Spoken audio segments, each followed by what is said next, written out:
Hello.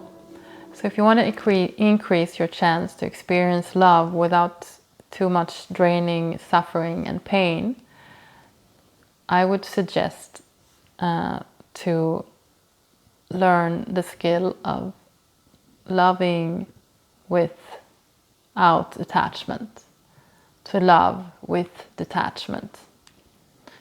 When there is attachment, there is expectations. When there is attachment, there is an idea that you need someone else in order to feel love. Like you need someone else in order to feel loved, because that's how the idea of that we're born into, the baby is born and it experiences love from the parents, and that's why it feels love. If you agree on that idea, then you will form your life around the idea that you need someone else, an external force or an external, like a person, in order to feel love. Like you need a parent in order to feel love. And of course you do. I mean, on one perspective, you need a loving parent in order to allow love in you to grow and to have the love a baby or a child have in him or her, to be able to have someone that they can share the love with. However, I challenge you to question that mindset or that belief system that the source of love is in the external force. Like the source of love is like external. Instead, I invite you to think about like, yeah, no, we are love when we are born, and the external environment is only reflecting that love, or its assignment is to contain the love or to provide us with a safe container so that the love that we already have will grow up like safely and will grow and will be kept inside of us growing up. But usually that doesn't happen. We lose the love because of the environment, because our love is not reflected back to us, and there are disconnections and disruptions. And then the idea again that we're dependent on someone else, we need to be attached to someone else in order to keep the love and to feel love. That we need to be loved in order to feel love, and that's false. We are loved already when we are born. External environment is only reflecting it back, and only the container. We don't need someone else in order to feel love or to feel loved. Because if we have that idea, we will chase external sources for love our whole life, and we will end up feeling alone and miserable and with a lot more pain and suffering. Whereas instead, if we direct that chase inward toward ourselves and choose ourselves and fall in love with ourselves, instead the external environment will come to us and will only, reflect back the love that we already have in ourselves. So you could see it as your external environment is like an extension of your inner environment. So if your external environment is full of neglect, that only tells us that your inner environment, that you are neglecting yourself. So actually, if you want to develop as a person or you don't know where to start, just look at your life and try to see the themes in your life. If you don't feel loved, well, that's just a clue that you don't love yourself. If you don't feel heard, if you find yourself in situations very often where you don't feel heard, it's most likely because you don't listen to yourself, or you are neglecting some of your needs in yourself. And it can be like very basic need, like rest and sleep and food, but it can also be needs of celebration or having fun or hobbies, interests, things that make you feel alive. But anyway, the theme is that you're not listening to some parts in you. If you often feel unfairly treated, Just go back to ask yourself, so how am I treating myself unfairly? If you often feel invaded, just go to yourself that you are invading some parts in you that you don't have. You are not grounded in you. You have no boundaries. You allow the invasion, or you allow for a force in you to invade you, like a dark force to invade the light in you, for example. So your external environment is a reflection, is a mirror of your own internal environment. So if your external environment is full of peace, it means that your internal environment is so too.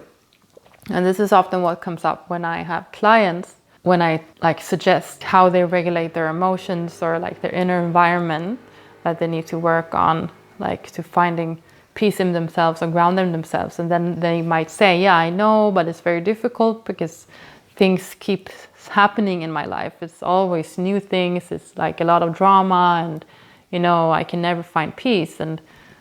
And what they need to understand that is, well, that's because life is trying to show you what you need to work on.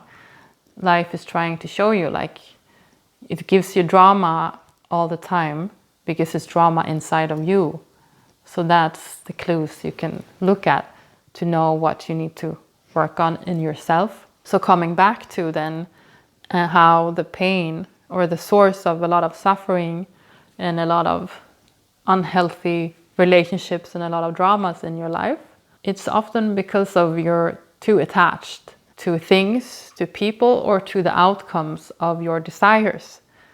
So there's no problem to have hopes or desires or visions in your life. It's just that when you're too attached to the outcome of your desires, of your dreams, then you're stuck in a loop of control, and you become dependent on and something external to happen in order for you to be happy or to find bliss. So for sure have desire, for sure have dreams, but then let go of the outcome.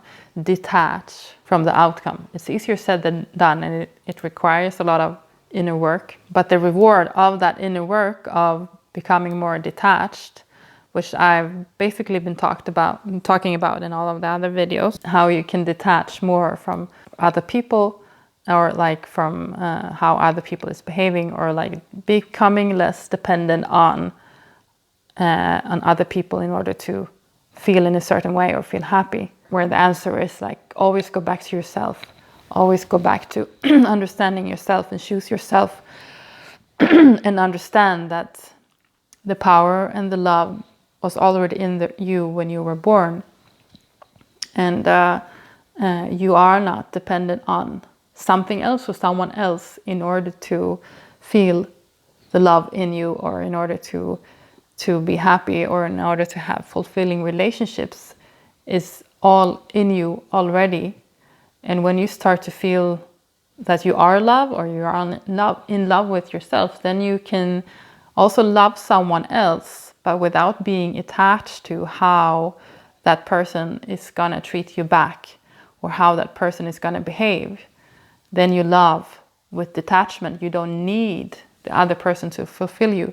You don't need the other person in your life. You can actually love someone that you know you're not going to meet, but you love the person anyway, even though he or she is not present in your life, because you love with detachment. And it's more important that you feel happy than that having this person in your life present with you in your life.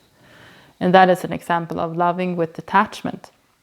And this is, honestly, it is the recipe to avoid suffering.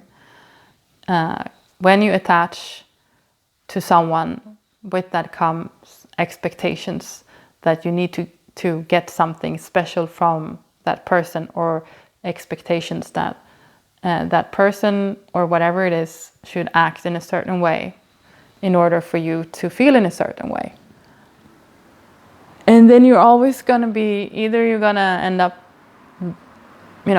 being very controlling, which is going to make someone else unhappy, and potentially eventually you as well, because control and fear always comes together. So actually you're just avoiding your fear by controlling someone.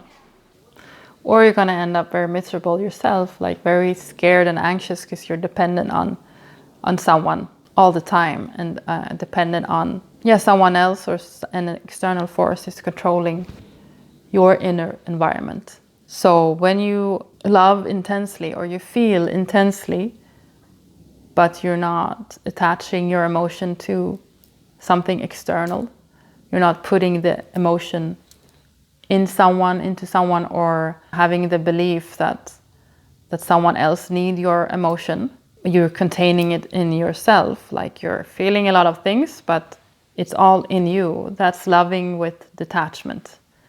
And not only will you become more calmer and more content with you and your life, also what will happen is that you will attract more loving forces to you, because other people, they will want to be in your company, in your loving company, because they don't feel expectations from you that they should be in a certain way or act in a certain way in order for make the relationship work, or in order for make you happy or whatever. So you will be a more comfortable person to be with when you love with detachment, when you choose yourself. And the way there, like for someone to have a healthy upbringing, is truly to start it out with attachment, because babies are really dependent on their mother, first of all, and how the mother mirrors back their needs. So there is an attachment there. But then there needs to be a detachment in order for someone to develop independently and healthy, and to start, or to be able to choose, or to ground them in themselves. And for this to happen is actually for the mother to reject the child at certain points when the timing is right, but like in a safe context, like in a safe environment, in a loving way. But really, to reject the child, you need to, break the attachment. So there won't be codependency, because when there is a codependency, like the mother or the father needs the child in order to feel in a certain way, and the child need to be someone for the parent, or need the parent in order to feel a certain way, then you're just going to repeat that with relationships when you're older. So that's really how healthy relationships are formed, like attachment, but then detachment. That's when the child or the older child is developing their own independency with support by caretakers, but really the caretakers are rejecting them, but like they're there in the background, they're supporting. It's not because of anger or because of fear or because of some hostile emotions, it's because of love, like they're rejecting, pushing them out in a loving way. Then the individual will feel safe enough to choose themselves. They don't have to, worry about their parents, or they don't need to worry their parents. And there is no codependency.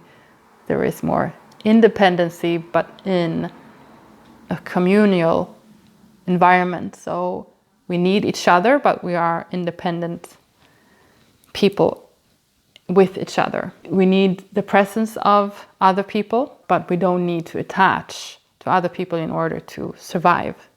We need to learn how to survive and to live on our own, but with other people. And that's love with detachment. And really that's the recipe of to love, but without unnecessary pain and suffering, more than the fact that people we love will die, but without the heartaches that's often, because of projections or fantasies or codependencies that's created.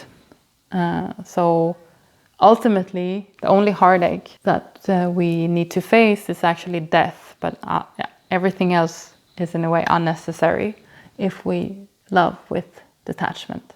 So let me know what you think about this, if you have an experience of this, and if you can feel the difference between loving with attachment or detachment. So leave a comment if you do. And I hope this was helpful for you. And thank you for this time.